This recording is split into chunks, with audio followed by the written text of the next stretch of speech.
अस्सलाम वालेकुम। मेरा नाम मोहम्मद सादिक अत्तारी है। मैं लव बर्ड फैमिली से मेरे को आहिस्ता आहिस्ता शौक़ हुआ, थोड़ा मोटेशन का भी शौक़ उठा है, लेकिन कुछ मामला जो है वो नए मतलब होने की वजह से मेरे को सामना करना पड़ा कि अमूमन जो है ना, जैसे चेचक आ जाती है आँख में या बर्ड्स के पाँव में, तो इसके हवाले से पहले बड़ी थोड़ी परेशानी हुई। मेडिसिन वालों से रब्ता किया, लोगों से रब्ता किया, तो अब वो उनका कहना ये है, बहुत सौ का तो ये है कि भाई जिसको चेचक आ जाए ना वो तो पूरे का पूरा शेड ही ख़त्म हो जाता है, इसका कोई इलाज ही नहीं है। कई मेडिसिन वालों से रब्ता हुआ, तो मेरा डॉक्टर साहब से ये सवाल है कि अगर अल्लाह ना करे मतलब किसी के शेड के अंदर या किसी ने कम बर्ड रखे हुए हैं, तो किसी बर्ड्स को अगर जो है वो चेचक या पॉक्स आ जाती है, तो क्या ये इसका इलाज है, और है तो क्या है, और इसका बचाव क्या होगा? अच्छा, आपका सवाल है कि लव बर्ड्स में जो चेचक आ जाती है, जो दाने उनको हो जाते हैं, बुनियादी तौर पे ये एक वायरल बीमारी है। ठीक है, आज से 4-5 साल से इसकी बहुत ज़्यादा जो है वो आउटब्रेक हो रही है। कराची में पहले जो है गुलिस्तान जौहर, और फिर उसके बाद बाकी जो भी इलाके थे वहाँ पे ये जो है उसकी आइडेंटिफिकेशन हुई, उसके बाद लैब से भी ये कंफर्म हुई। अच्छा, ये जो चेचक है ये ख़ास लव बर्ड की जो है वो सिर्फ लव बर्ड स्पीशीज़ में ही होती है। ये कबूतरों वाली नहीं है, ये मुर्गियों वाली नहीं है, ये स्पेसिफिक वायरस है जो सिर्फ़ और सिर्फ लव बर्ड को अफेक्ट करता है। अच्छा, अब ये वायरस फैलता कैसे है? ये वायरस फैलता है मच्छरों के ज़रिए, ठीक है, या बर्ड्स आपस में कांटेक्ट में आते हैं उसके ज़रिए फैलता है, और ये स्किन के थ्रू या फिर जो है वो जो है ना ड्रॉपलेट्स के थ्रू फैलता है। और इसमें होता क्या है कि ये जब वायरस एक बर्ड से दूसरे बर्ड में लगता है तो विद इन अ वीक ये जो है अपने सिम्टम्स जाहिर करना शुरू कर देता है। अच्छा, अब बात आती है इसकी ट्रीटमेंट की, तो वायरल इन्फेक्शंस की कोई ट्रीटमेंट नहीं होती। इसका बेहतरीन हल ये है कि जब आपके पास पट्ठे मतलब होते हैं, तकरीबन 21 दिन के हो जाते हैं या 14 से 21 दिन के दरमियान जो है इनकी वैक्सीन की जाती है। इसकी वैक्सीन पे काम किया जा रहा है, वो तैयार मतलब अभी तक कोई पेटेंट नहीं हुई, लेकिन इसकी वैक्सीन इंटरनेशनली अवेलेबल है और लोकली भी बनाई जा सकती है। तो वैक्सीन लगाने से ये होता है कि जब वो पट्ठे बड़े होते हैं तो उनमें यह है कि वो उस टाइम तक इम्यूनिटी आ जाती है। पट्ठे ज़्यादा इससे जो है असरअंदाज होते हैं बनिस्बतन जो बड़े जो है वो एडल्ट्स होते हैं। अच्छा, असल में होता क्या है कि इस बीमारी की वजह से अमवात नहीं होती। इसमें क्या होता है कि दाने आंखों पे निकलते हैं, आंखें बंद हो जाती हैं, बर्ड देख नहीं पाता और उसके बाद फिर वो खाना नहीं खा पाता। और दूसरा ये कि इस बीमारी को कहते हैं ये इम्यूनोसप्रेसिव है, कि ये कुव्वत मदाफियत को कम कर देती है। जाहिर सी बात है, आपके ऊपर एक बीमारी का एक लोड आ जाता है तो उससे बर्ड जो है बहुत ज़्यादा परेशान होता है, तकलीफ होती है। तो इसका सबसे बेहतरीन हल ये है, पहले अगर आप कोई ऐसा बर्ड आइडेंटिफाई करते हो, पहले उसको और उसके साथ के इर्द गिर्द के बर्ड्स को आप अलग कर दो।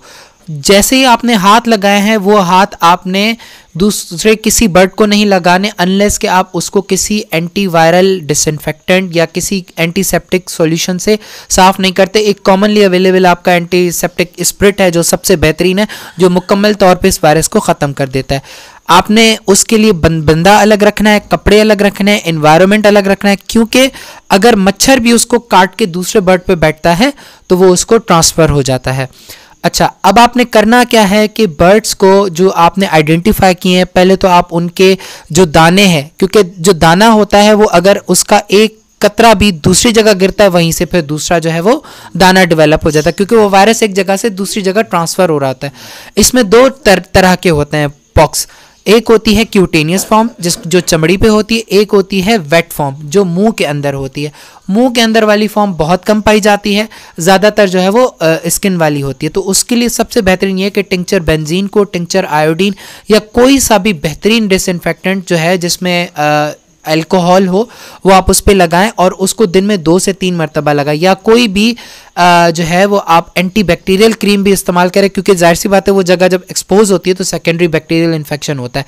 आप एहतियात के तौर पे कोई बिल्कुल माइल्ड सी जो है वो एंटीबायोटिक भी दे सकते हैं। उसकी वजह ही होती है कि बाज़ दफ़ा वो जब फोड़े फटते हैं तो उसमें से कि कोई बैक्टीरिया एंटर होता है तो वो ज़्यादा इन्फेक्शन हो जाता है। अच्छा, अब इसका करना यह है, कोशिश ये करनी चाहिए कि उन बर्ड्स को आप फर्दर ब्रीड ना करो। अगर आप ब्रीड कराना चाह रहे हो तो आप उनको कुछ अरसे की रेस्ट दो और उनको बार बार आप उनके जो है वो स्किन पे डिसइंफेक्टेंट लगाओ, ताकि वो वायरस उनका एवियरी में ना जाए और ना कि उनके फिर वो कैरियर बर्ड्स के तौर पे जो है ना अपना रोल प्ले करें। तो इस तरीके से अगर आप इन चीज़ों पे अमल करेंगे तो आप इस चीचक की बीमारी से बच सकते हैं। डॉक्टर साहब से ये सवाल है कि अगर किसी फीमेल को एग बाइंडिंग हो जाती है और बाय हैंड हम उसे रिमूव कर देते हैं तो फिर उसको रिकवरी में कितना टाइम लगना चाहिए और उसकी फिर क्या क्योर करनी चाहिए? बहुत अच्छा सवाल है। सबसे पहले जब आप एग बाइंडिंग की वजूहात जानेंगे कि वो क्यों हुई है, ओल्ड एज है, ठीक है ना, डेफिशिएंसी ऑफ द कैल्शियम है, माल न्यूट्रिशन का शिकार है, stress of the baby feeding है, ठीक है ना, या और बहुत सारी वजूहात हैं, जेनेटिकल प्रॉब्लम भी होते हैं वीकनेस के। एग शेल का साइज़ या अंडे का साइज़ जेनेटिकली इनलार्ज हो जाता है, उसकी वजह से भी फीमेल ये प्रॉब्लम करती है। जितने भी हैं बहरहाल, जब आप रिमूव कर देंगे तो रिमूव करते वक्त आपके पास पायोडीन और जेंटामाइसिन वाला लाजमी है। जब आप रिमूव करेंगे उससे पहले अच्छी तरह वॉश करेंगे पायोडीन से, अपने हाथ में ग्लव पहनेंगे, ठीक है ना, ग्लव्स के भी उस पर भी अपनी पायोडीन लगा लेंगे। रिमूव करने के बाद जब उसकी ओविडक्ट ओपन होगी, वल्वा ओपन होगी, उसके अंदर आप फ्यू ड्रॉप जेंटामाइसिन के लाजमी डालेंगे ताकि इन्फेक्शन से बच जाए, वरना वो इन्फेक्टेड होकर मर सकती है। उसके बाद थर्ड जनरेशन की कोई एंटीबायोटिक का 7 दिन लाजमी कोर्स कराएंगे, वो उसकी हेल्थ के लिए ज़रूरी है, क्योंकि आपने उसको एबनॉर्मल कर दिया है, नॉर्मल हालत से एबनॉर्मल हालत में लेके आ गए, तो उसका जो इन्फेक्शन काज करेगा, यूरोजेनाइटल जो भी प्रॉब्लम काज होगी, उसके लिए सपोर्टिव ट्रीटमेंट एंटीबायोटिक का कराना ज़रूरी है। अब देखना यह है कि उस मादा की कंडीशन क्या थी। अगर वो माल न्यूट्रिशन का शिकार है तो न्यूट्रिशनल वैल्यूज़ बढ़ा के 40 से 70, 80, 90 डेज तक दे के फिर दोबारा ट्रायल लेंगे। अगर उसमें डेफिशिएंसी ब्लड में कैल्शियम की इतनी कम हो गई है, हड्डियों में इतनी कम हो गई है कि वो अपनी बॉडी में कैल्शियम फास्फोरस मैक्सिमम फोर्स ही लगा पास अंडा निकालने के लिए और उसके शेल को ही रिकवरी नहीं दे पा रही है, तो आप उसको जो है ना ब्रीडिंग से हटा देंगे, वरना नेक्स्ट लेइंग के अंदर उसकी डेथ काज हो सकती है। तीसरी चीज़ क्या है कि आप उसका बायोडाटा चेक करेंगे, age wise genetical makeup check करेंगे। मदर में भी प्रॉब्लम तो नहीं थी, फादर की माँ में तो प्रॉब्लम थी, दादी से भी कन्वर्ट हो क्या सकती है। अगर आपको ऐसी प्रॉब्लम नजर आ रही होगी, हाँ यार ये तो इसकी मदर भी ये काज करती थी, ये तो इसके जो है ना दादी ने भी ये प्रॉब्लम शो करी थी, तो इसका मतलब ये जेनेटिकल प्रॉब्लम है, इनलार्जमेंट ऑफ द एग, बड़ा अंडा देने की सलाहियत जो तीसरी चौथी कलच के अंदर फीमेल कर देती है। हम एक स्टैंडर्ड साइज़ की लेइंग की फीमेल को पसंद करते हैं अपने शेड के अंदर। जो फीमेल बड़ा अंडा दे रही होती है, हमें अंदाज़ा हो जाता है कि ये एबनॉर्मलिटी कर रही है, इसका जेनेटिकल मेकअप बड़ा अंडा देने वाले का है। हो सकता है वो किसी स्पीशीज़ में अच्छा हो, लेयर के अंदर पसंद किया था, हमारी स्पीशीज़ के अंदर वो पसंद नहीं किया था। अगर अपने साइज़ से इन लार्ज एग दे रही है या उसका शेप टेढ़ा मेढ़ा हो रहा है, तो हम उसको हाईलाइट कर देते हैं एबनॉर्मल एग करके, और उसके डेटे में लिख देते हैं कि ये इसकी जेनेटिक में दोबारा रिपीट तो नहीं हो रहा। अगर उसकी बेटी ने या बेटे की बेटी ने ये कंप्लेन करी तो हम उस स्टड में से वो फीमेल रिमूव करके इस स्टड की फीमेल यूज़ करते हैं जिसका स्टैंडर्ड साइज ऑफ एग हो, और सारे एग एक जैसे होने चाहिए। अगर 7 एग दिए तो आप वॉच करेंगे कि बराबर की सतह पर हो, एक जैसे हों। बड़े छोटे हो रहे हैं तो ये कंप्लेन आपका मतलब है कि अगली दफ़ा आपको नुकसानदेह साबित हो सकती है। दूसरा आप सवाल करना चाह रहे थे, वो भी कीजिए। डॉक्टर शाहिद से करना चाहेंगे या डॉक्टर नईम से? कि अगर कोई बर्ड सडन डेथ हो जाती है तो उसकी क्या कोई पोस्टमार्टम वगैरह करवा सकते हैं? दूसरा, जो आपने ब्लड सैंपल लेके लेबॉर्ट्री में टेस्ट कराने की बात की थी, तो वो कैसे सैंपल लिया जाए, फेदर के थ्रू या और कोई लेबॉर्ट्री अवेलेबल है कराची में तो वो भी बताई जाए। और तीसरी बात ये थी कि क्या मुर्गियां वगैरह हम एक शेड में फैंसी बर्ड्स के साथ पाल सकते हैं? अगर पालें तो उसके क्या वायरस के अटैक्स इन फैंसी बर्ड्स पे हो सकते हैं उससे? देखिए, सडन डेथ की सूरत में जो है वो बर्ड्स में अगर होती है तो फौरी तौर पे जो उसकी मतलब फ्रेश जो डेड बॉडी है उसे ले जाकर कोरंगी, कराची 5.5 नंबर सिंगर चौरंगी जो कहलाती है, वहाँ से जब हम लेफ़्ट हैंड पे अंदर की तरफ जाते हैं तो वहाँ पर एक पोल्ट्री रिसर्च इंस्टीट्यूट है जो PRI कहलाता है। तो वहाँ पर उसका जो एक मतलब झेली हिस्सा है जो कि Sindh institute of animal disease, पहले SPVC कहलाता था, सिंध पोल्ट्री वैक्सीन सेंटर। तो वहाँ पर जो है वो हम उसे सबमिट करवा सकते हैं। वहाँ पर ही फैसिलिटी अवेलेबल है कि वो बर्ड आपसे लेके उसका पोस्टमार्टम करते हैं। फिर पोस्टमार्टम के बाद में जो भी लियंस वगैरह उसके अंदर मौजूद होते हैं उस हवाले से आपको रिपोर्ट प्रिपेयर करके देते हैं।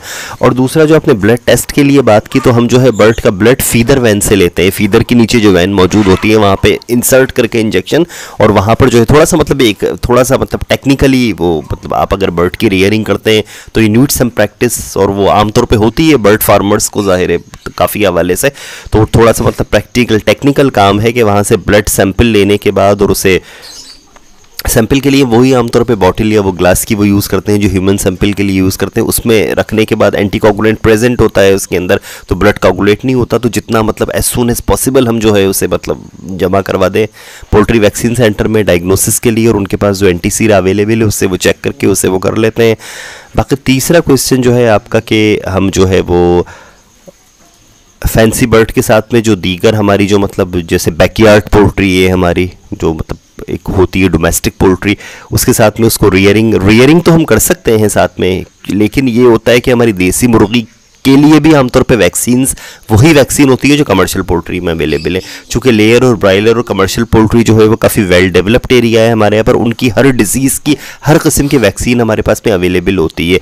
लेकिन ख़ास करके जो एनडी की वैक्सीन होती है न्यूकैसल डिजीज़ की, वो हम हमारी बैकयार्ड पोल्ट्री जो है देसी मुर्गी, उसको भी हम पानी में मिलाकर देते हैं इस बीमारी से प्रिवेंट करने के लिए या बचाने के लिए। तो उसमें थोड़ी सी एहतियात के साथ में जो है वो मतलब एक उसके अंदर मतलब उनकी वो की जा सकती है, थोड़ी बहुत फेंसिंग के बाद में उनकी एक जगह पे रेयरिंग की जा सकती है। जी